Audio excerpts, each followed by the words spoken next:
Pour ce qui est du jour et de l'heure, personne ne le sait, ni les anges des cieux, ni le Fils, mais le Père seul. Bonjour, je suis Marie Vindigny et vous êtes sur le Talk.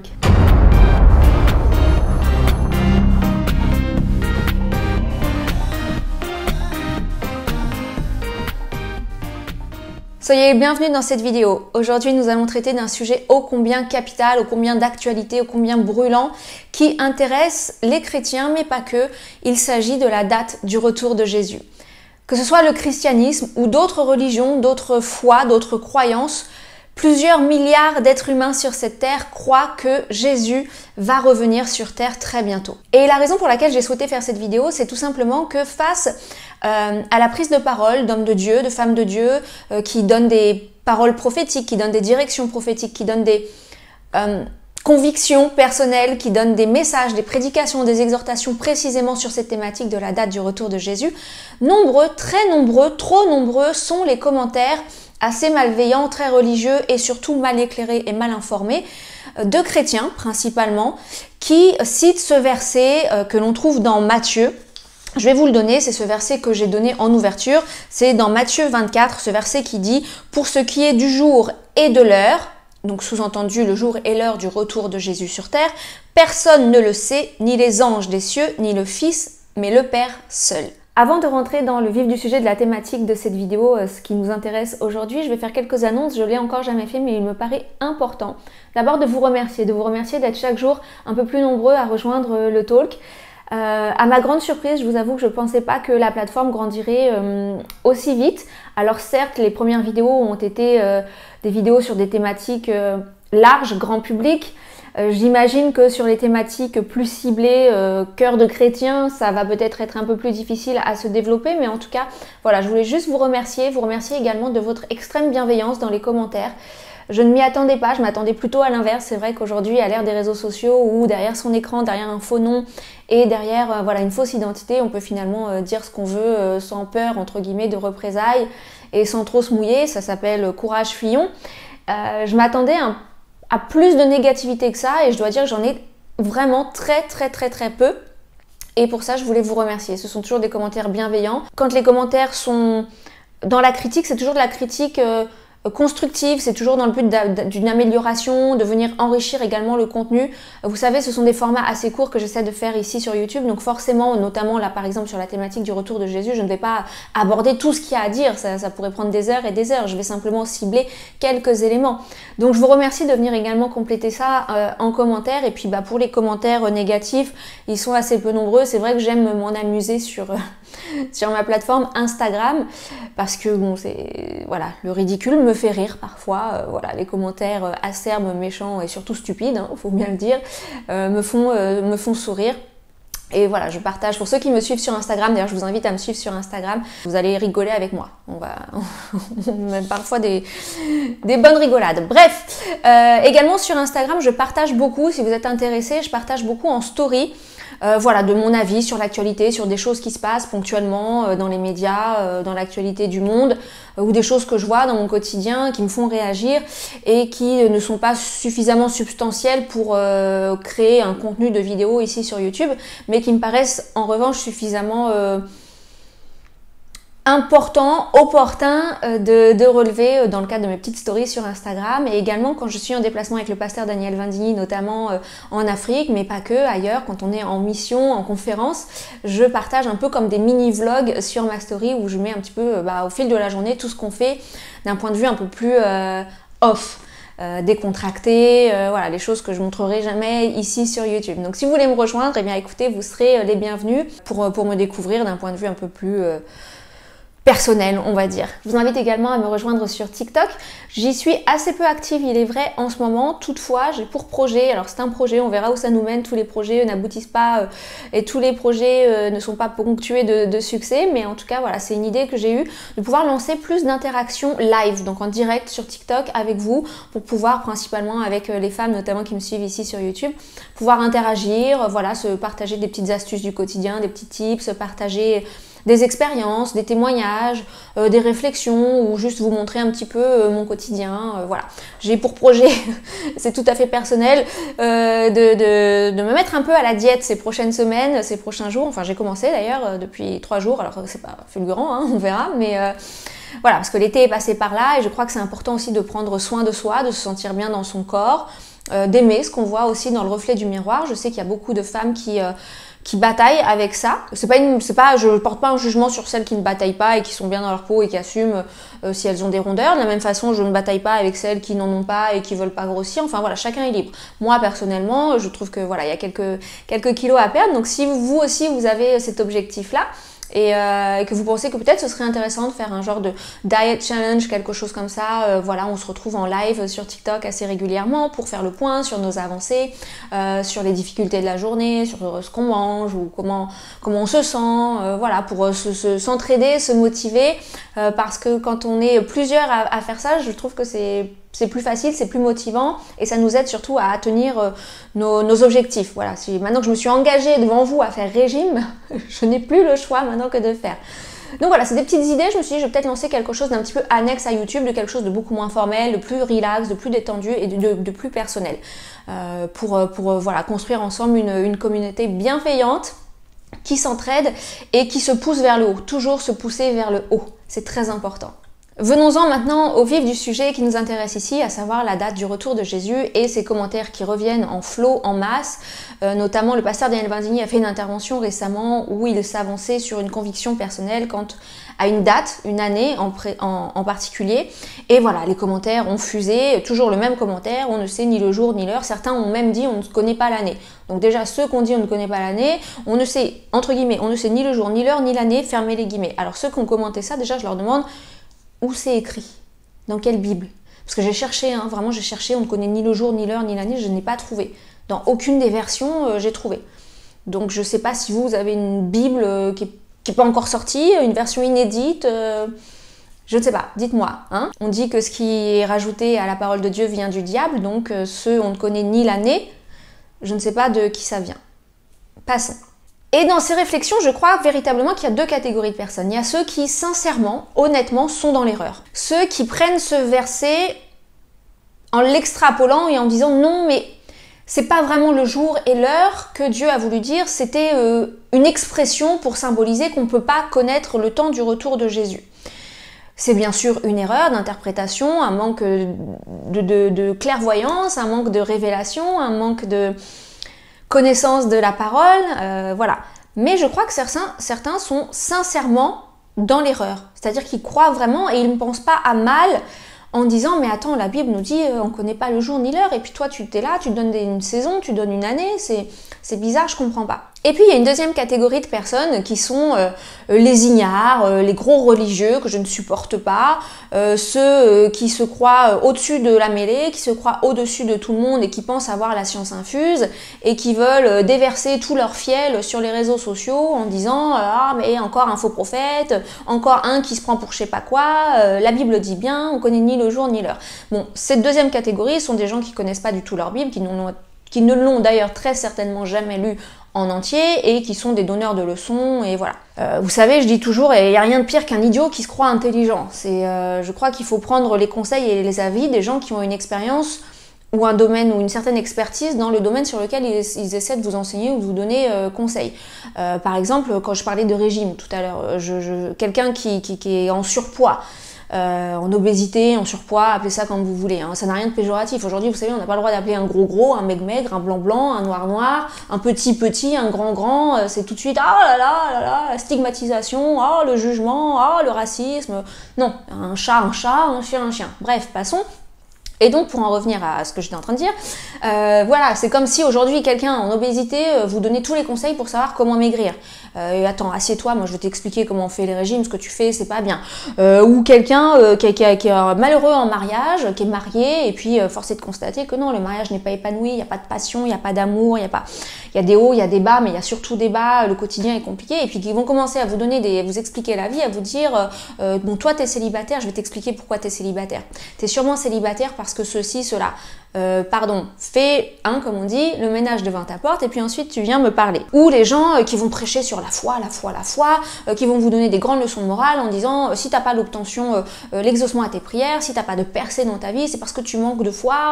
Bon, parfois c'est vrai, mais venant de quelqu'un qui n'a jamais eu à se battre pour quoi que ce soit dans sa vie et qui finalement a suivi les étapes normales de la vie en obtenant au fur et à mesure de l'âge, voilà, des saisons de sa vie, des choses normales, un travail, un mari, un bébé, voilà, les choses classiques de la vie, qui a finalement jamais eu plus de difficultés de ça et qui va essayer de venir vous donner des leçons à vous qui vous bataillez depuis 5, 10, 15, 20 ans sur un sujet et ils vont vous apprendre c'est quoi la foi. Bref, tout ça pour dire, les bien-pensants qui veulent nous apprendre la signification de la parole de Dieu en nous disant on ne connaît ni le jour ni l'heure, merci, au revoir, on n'a pas besoin de vos conseils.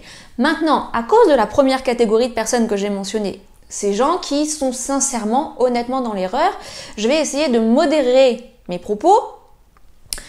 On va essayer, et d'être peut-être un petit peu moins incisive et d'essayer d'expliquer avec des preuves concrètes, tangibles, des éléments bibliques et vous démontrer que vous êtes sincèrement dans l'erreur et vous faire réviser votre position sur le sujet. Alors certains vont dire oui mais toutes ces prédications sur les temps de la fin, sur le fait que voilà l'apocalypse est à la porte, que Jésus revient bientôt, que nous allons rentrer dans les grandes tribulations, qu'il va y avoir une troisième guerre mondiale et puis le système de la bête et puis la puce, etc. etc. Ils prêchent là-dessus parce que ça fait peur et c'est pour maintenir les chrétiens voilà, sous la crainte et puis sous le contrôle de ces gourous. Oui, la fin du monde ça fait peur. On ne prêche pas la fin du monde pour faire peur. On prêche la fin du monde et ça fait peur. Et c'est précisément parce que ces choses sont dramatiques qu'elles vont être horrifiques. Je ne sais pas si ça se dit, mais vous voyez, ça va être l'horreur. Des fois, j'invente un peu des mots sur le talk, pardonnez-moi. C'est précisément parce que l'horreur va être telle qu'il est important d'en parler. Et il est important d'en parler plus aujourd'hui. Pourquoi on en parle plus aujourd'hui qu'on en parlait il y a 10 ans, 20 ans, 50 ans? Parce que les éléments s'accélèrent. On va en venir à cela dans cette vidéo, parce que les prophéties bibliques s'accomplissent et que nous sommes arrivés à la fin des temps. Donc il est logique qu'on en parle plus aujourd'hui qu'on en parlait il y a 15 ou 20 ans. Et on n'en parle pas pour faire peur. On en parle et ça fait peur. Alors il faut être prudent bien sûr parce qu'il y a des prophètes qui s'aventurent à donner voilà, des dates avec des décortications de chiffres, de machins, de trucs complètement ahurissants qui n'ont absolument rien de biblique. D'ailleurs sur les prophètes, je vous mets en garde. Je suis assez scandalisée de plus en plus par toute cette nouvelle génération de prophètes qui se lèvent, et pas que nouvelle d'ailleurs, les anciens qui se disent finalement il y a un bon business à se faire avec ça, et qui vont vous faire des révélations sur votre passé. Voilà, ils vont vous dire, vous avez vécu ci, vous avez vécu ça, vous êtes passé par ci, vous êtes passé par là. Alors oui, c'est très bien, c'est gentil de me le dire, mais je suis au courant. La révélation de votre passé dans la bouche d'un prophète ou d'un homme de Dieu, d'un serviteur, d'une servante, n'a d'utilité que si elle débouche sur une libération, sur une délivrance, sur la création d'un miracle, sur un déblocage dans votre vie. Parce que me dire ce par quoi je suis passée juste pour prouver que Dieu vous parle, ça ne prouve rien du tout. Ne soyez absolument pas impressionnés par ces choses-là. Vous connaissez ces choses-là, des gens de votre entourage les connaissent certainement.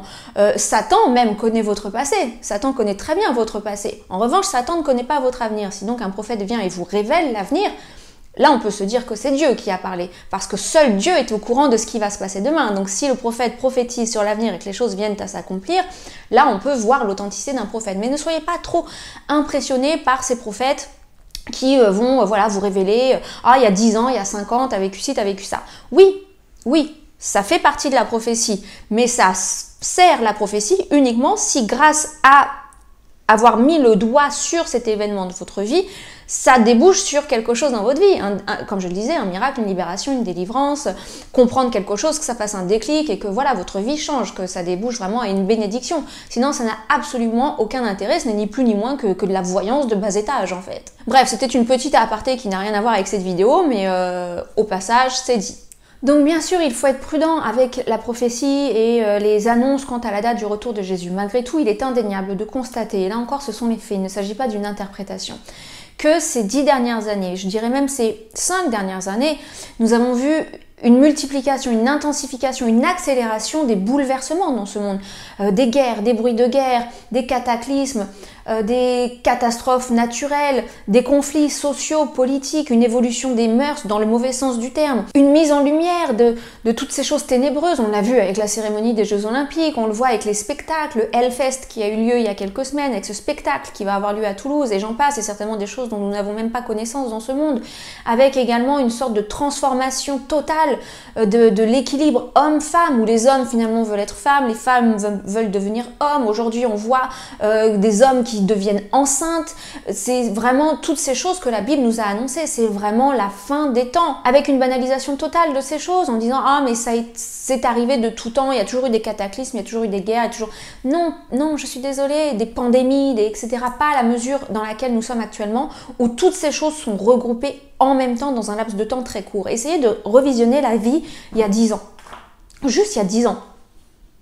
Alors si on la revisionne il y a 20 ans, c'était carrément une autre ère, hein.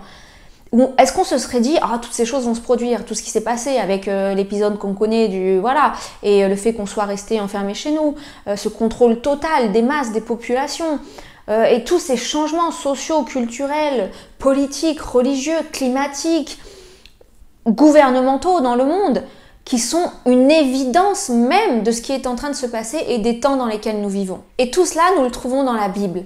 Cette même Bible qui annonce que Jésus est le Fils de Dieu, qu'il est le sauveur de l'humanité, qu'il est mort sur une croix pour pardonner vos péchés, et que si vous l'acceptez dans votre cœur comme votre sauveur, comme votre Seigneur, vous avez l'assurance, sans rien d'autre à faire que de l'accepter, l'assurance totale et absolue d'être sauvé, d'aller au ciel, d'aller au paradis. Alors paradis n'est pas le terme exact parce que ça désigne justement le jardin qui se trouve devant le royaume éternel, mais on va utiliser ce terme générique pour illustrer les propos. Cette même Bible qui annonce toutes ces choses qui sont en train de se passer, annonce également que Jésus est le sauveur de l'humanité, qu'il est Dieu et qu'il va revenir sur terre très bientôt, qu'il va d'abord enlever son église, l'épouse, les chrétiens nés de nouveau, pendant que sur terre ce sera le cataclysme le plus total, ce sera les grandes tribulations, ce sera l'horreur absolue.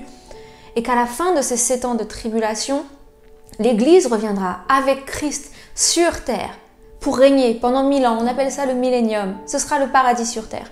Et ensuite, nous connaîtrons la Jérusalem céleste, nous connaîtrons l'éternité aux côtés de Jésus, aux côtés de Dieu, et ce sera formidable. Les mots peuvent même pas exprimer, les mots sont insuffisants pour exprimer ce que nous allons vivre pour l'éternité. Et à la même mesure de la beauté, de la magnificence, de la joie, du bonheur, de la plénitude absolue que nous allons vivre auprès de Jésus, à la même mesure, ceux qui n'auront pas accepté Jésus vivront l'inverse, dans les flammes éternelles, les tourments, les angoisses éternelles de l'enfer. Et cette Bible ne peut pas être exacte sur un fait et fausse sur un autre. Si elle est exacte sur les prophéties des événements dans lesquels nous sommes actuellement, les événements que nous vivons, elle est aussi exacte sur le reste. Alors je vous invite encore à travers cette vidéo, si vous ne l'avez pas encore fait, à prendre cette opportunité de se dire attends, elle insiste, et puis c'est pas la première fois que je tombe sur un truc comme ça de chrétien, qu'on parle de Dieu, qu'on parle de Jésus, etc. Ça remet quand même un peu en question mes croyances, mes convictions, ou pas, d'ailleurs certains n'ont pas de conviction sur le sujet. Faites l'expérience, priez Dieu, dites Seigneur, écoute, voilà, si tu existes, je pense qu'il n'y a pas de hasard dans la vie, révèle-toi à moi, donne-moi cette conviction que cette Marie là, elle a. Montre-moi, révèle-toi à moi, parle-moi, parce que si c'est vrai, si ces choses vraiment existent, je ne veux pas courir le risque de finir ma vie en enfer parce que j'ai négligé les gens, les paroles, les choses que tu as mis sur mon chemin pour découvrir la vérité. Bien, c'était une très longue introduction, on a partagé, vous savez c'est le talk, alors sur le talk, on on parle, on partage, voilà, sur différents sujets. Je vais maintenant en venir au vif du sujet. Bon, pour ce qui est du jour et de l'heure, personne ne le sait, ni les anges des cieux, ni le Fils, mais le Père seul, Matthieu chapitre 24, verset 36. Bien. Je crois que la Bible est précise. Je crois que les mots sont choisis. Je crois qu'il n'y a pas un mot choisi en se disant bon finalement ça aurait pu vouloir dire autre chose et puis c'est une expression qui a été raccourcie par Dieu quand il dit le jour et l'heure. En fait il voulait dire le jour, l'heure, la saison, l'année, la décennie, le siècle. Il voulait dire qu'en fait on ne peut pas du tout savoir. Alors déjà ce serait rajouter du texte là où il n'y en a pas. Ce serait interpréter un texte selon votre conviction personnelle sortie de nulle part finalement, et puis ce serait ignorer tout le reste de la parole de Dieu. Parce que la parole de Dieu, et je vais vous donner des exemples, nous montre bien qu'effectivement si on ne connaît ni le jour ni l'heure, on peut discerner la saison. On peut discerner les signes de la saison. Il est dit dans 1 Thessaloniciens chapitre 5 verset 4, « Vous frères, vous n'êtes pas dans les ténèbres pour que ce jour vous surprenne comme un voleur. » Vous n'êtes pas dans les ténèbres pour que ce jour vous surprenne comme un voleur. Ce qui prouve bien qu'en tant que chrétien né de nouveau, éclairé par la révélation du Saint-Esprit, nous devons être informés, nous devons être au courant, nous devons sentir que le temps est proche. Pour que ce jour ne vous surprenne pas comme un voleur. Vous n'êtes pas dans les ténèbres. Vous n'êtes pas les gens du monde, vous les chrétiens. Vous êtes éclairés, vous êtes éveillés aux choses du monde spirituel. Donc ce jour ne doit pas vous surprendre. Donc ceux qui disent le jour viendra comme un voleur et on ne sait pas, on ne peut pas savoir, arrêtez de faire des spéculations sur le sujet, je vous invite à lire votre Bible. 1 Thessaloniciens 5,4. Vous n'êtes pas dans les ténèbres pour que ce jour vous surprenne comme un voleur. Nous voyons par ailleurs dans la Bible, avec les fils d'Isaacar, dans l'Ancien Testament, toutes ces tribus qui étaient ointes pour parler précisément des saisons prophétiques. À combien plus forte raison, nous qui avons le Saint-Esprit, devons être éclairés sur ces choses. Si dans l'Ancien Testament, ils étaient oints pour pouvoir discerner les saisons, les événements prophétiques, à combien plus forte raison, nous, en tant que chrétiens, nous devrions également l'être. 1 Chronique 12, 32, des fils d'Isaacar, ayant l'intelligence des temps, pour savoir ce que devait faire Israël, etc., etc. L'intelligence des temps, ça veut bien dire ce que ça veut dire. Donc effectivement, nous n'avons pas le jour, nous n'avons pas l'heure, mais nous avons des indices pour connaître la saison, pour connaître l'année, pour connaître la période de l'année. Notamment, et je vais vous donner plusieurs exemples. Il y en a d'autres, je ne vais pas rentrer en détail dans l'explication des exemples, je pense que c'est plus là le rôle d'un pasteur ou d'un serviteur, d'une servante de Dieu, voilà, ordonné dans le ministère, mais juste pour vous donner quelques pistes de réflexion et faire taire une bonne fois pour toutes ces bien-pensants ou ces gens qui sincèrement dans l'ignorance se disent on connaît ni le jour ni l'heure, je m'arrête là, voilà, je m'arrête là, je vais pas voir plus loin que le bout de mon petit nez. Donc je vais vous donner quelques éléments de réflexion. Donc commençons par le commencement. Dans ce même chapitre de Matthieu 24, il est dit un petit peu au-dessus de ce verset qui vous dit on connaît ni le jour ni l'heure, instruisez-vous par une comparaison tirée du figuier. Matthieu 24, 32. Dès que ses branches deviennent tendres et que les feuilles poussent, vous connaissez que l'été est proche. De même, quand vous verrez toutes ces choses arriver, donc c'est-à-dire quand vous verrez que le figuier refleurit, sachez que le Fils de l'homme est proche à la porte.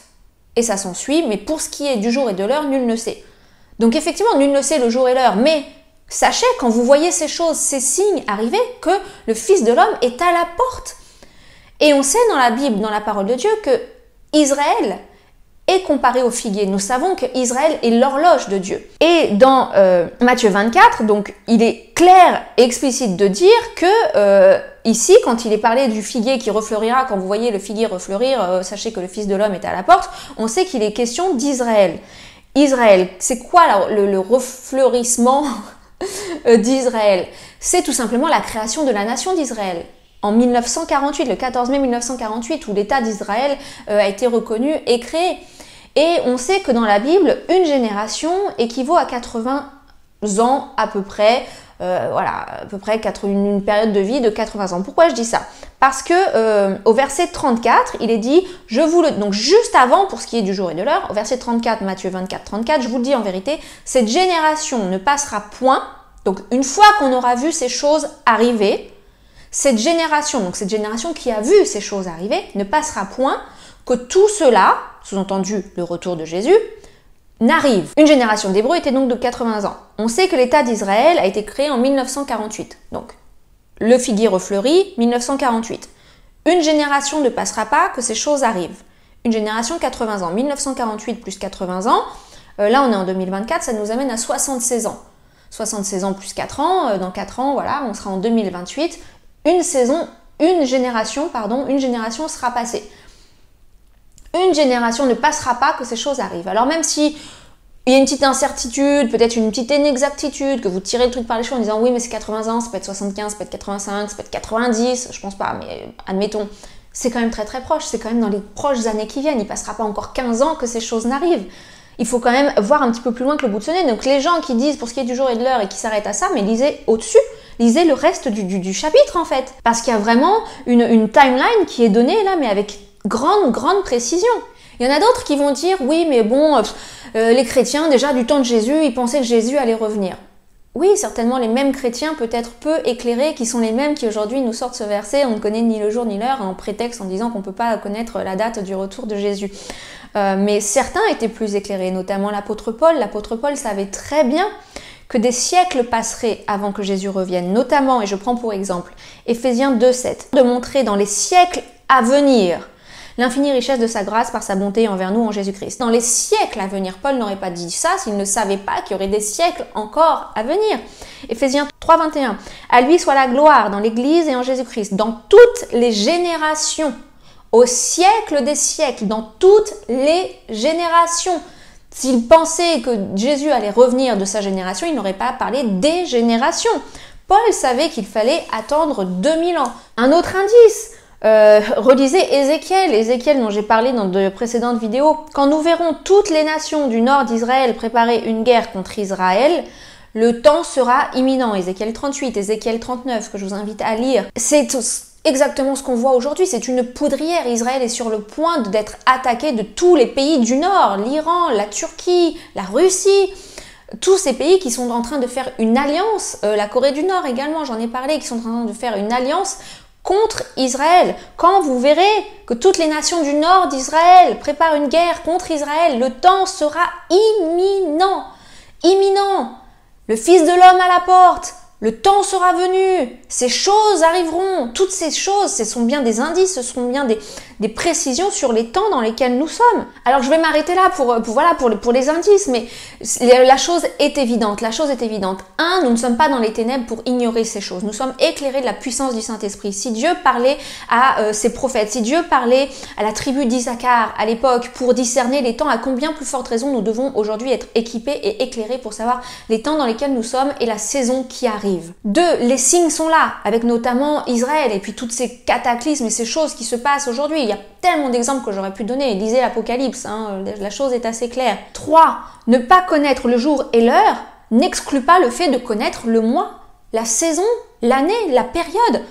On sait que voilà, il y a les saisons d'été, on sait que par rapport, alors il y a toute une analyse, et je vous invite à aller voir vraiment la chaîne du pasteur Daniel Vindigny qui a fait ça avec excellence sur l'analyse des temps par rapport aux fêtes juives qui ont une grande symbolique, une grande importance quant à la date du retour de Jésus qui ne reviendra pas à n'importe quel moment. Mais il s'agit là voilà, de choses beaucoup plus profondes et je voulais simplement dans cette vidéo brosser rapidement ces quelques sujets, ces quelques clés, ces quelques pistes pour mettre l'évidence sous les yeux de ceux qui pensent que ne pas connaître ni le jour ni l'heure exclut de fait le fait de connaître la saison, de connaître l'année, de connaître voilà, la période dans laquelle ces choses vont arriver. Alors vraiment, je vous encourage à mettre votre vie en ordre, à vous rapprocher de Jésus, à chercher les choses spirituelles, à chercher à comprendre et surtout à considérer que les temps sont très très courts. Effectivement, il serait peut-être un peu aventureux, pas mal de pépites aujourd'hui dans le vocabulaire, aventureux, de déterminer avec précision et de dire avec certitude, ce sera cette année-là que Jésus va revenir. Toutefois, je crois que Dieu parle à ses serviteurs et notamment à ses prophètes, que beaucoup ont reçu une conviction sur une année en particulier, qui convergent de plus en plus de toutes parts du monde, des prophètes en Inde, aux États-Unis, en Afrique, en Europe, qui sont d'un avis commun, de par la révélation qu'ils ont eue de Dieu, de par l'expérience qu'ils ont des Écritures, de par l'accomplissement des prophéties, de par la connaissance des écrits bibliques.